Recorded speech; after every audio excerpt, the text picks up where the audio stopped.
5 seconds to go.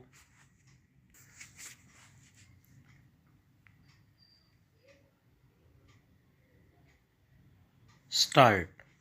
Friends, presently most of the populace in India is taking advantage of one social protection benefit or the other, and recently a very important report of the International Labour Organization ILO has come out. It has been mentioned in this report that more than 64% of the population of India is now definitely availing of some social protection benefit or the other. Social security is one of the biggest coverages in the world. Today, around 95 crore people of the country are getting the benefit of some or the other social security schemes, whereas till 2015 the government schemes were reaching less than 25 crore people. Friends, in India, from health to social security, the country is moving ahead with the feeling of saturation in every field. This is also a great picture of social justice. These successes have instilled a belief that the coming times will be even better. India will become even stronger at every step. My dear countrymen, with the power of public participation, big crises can be confronted. I will play an audio for you. In this audio, you will get an idea of the magnitude of that crisis. How grave that crisis was, listen to it first, understand it. After all, the oppression that happened for 2 years, the oppression had started 5 to 7 years ago, but it has reached its peak in the last 2 years when emergency was imposed on people and people were treated inhumanly. People's right to freedom was snatched away. Newspapers were left without freedom. Courts were made completely powerless. And the way more than 1 lakh people were put in jail and then arbitrary rule continued, it is difficult to find its traces in the history of the world. Friends, this is the voice of the former Prime Minister of the country, Shriman Morarji Bhai Desai. He spoke about the emergency in a brief but very clear manner. You can imagine what that period was like. Those who imposed emergency not only murdered our constitution but also had the intention to keep the judiciary as their slave. During this period, people were tormented on a large scale. There are many such examples of this which can never be forgotten. George Fernandez Sahib was tied in chains. Many people were subjected to severe torture. Under MISA, anyone could be summarily arrested. Students too were harassed.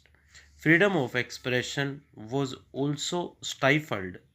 Thousands of people who were arrested during that period were subjected to such inhumane atrocities. But it is the strength of the people of India. They did not bow down, did not break down, and did not accept any compromise with democracy. Finally, the people at large won. The emergency was lifted, and those who imposed the emergency were defeated. Babu Jagjivan Ramji had put forth his views in a very strong manner in this regard. Sisters and brothers, the last election was not an election. It was a great campaign of the people of India to change the circumstances of that time, to turn the tide of dictatorship and to strengthen the foundation of democracy in India. We should also listen to what Atalji had said in his own distinct style then. Sisters and brothers, whatever happened in the country cannot be called just an election. A peaceful revolution has taken place. The wave of people's power has thrown the killers of democracy into the dustbin of history. Friends, just a few days ago, the imposition of emergency on the country completed its 50 years. We countrymen have observed the Samvidhan Hatya Divas. We should always remember all those people who fought the emergency with fortitude. This inspires us to remain constantly vigilant to keep our constitution strong and enduring. My dear countrymen, imagine a picture. The morning sun is touching the hills, the light is slowly moving towards the plains, and with that light, a troop of football lovers is advancing. The whistle blows, and in a few moments, the ground reverberates with applause and slogans. People's enthusiasm is increasing with every pass, every goal. You must be wondering what a beautiful world is that. Friends, this picture is the reality of Bodoland, a major region of Assam. Bodoland today stands out in the country with a new face, a new identity. The energy and confidence that the youth here have is most visible on the football field. In the Bodo territorial area, the Bodoland CEM Cup is being organized. This is not just a tournament, it has become a celebration of unity and hope. More than 3,700 teams, about 70,000 players, and even among them, a large number of our daughters' participation.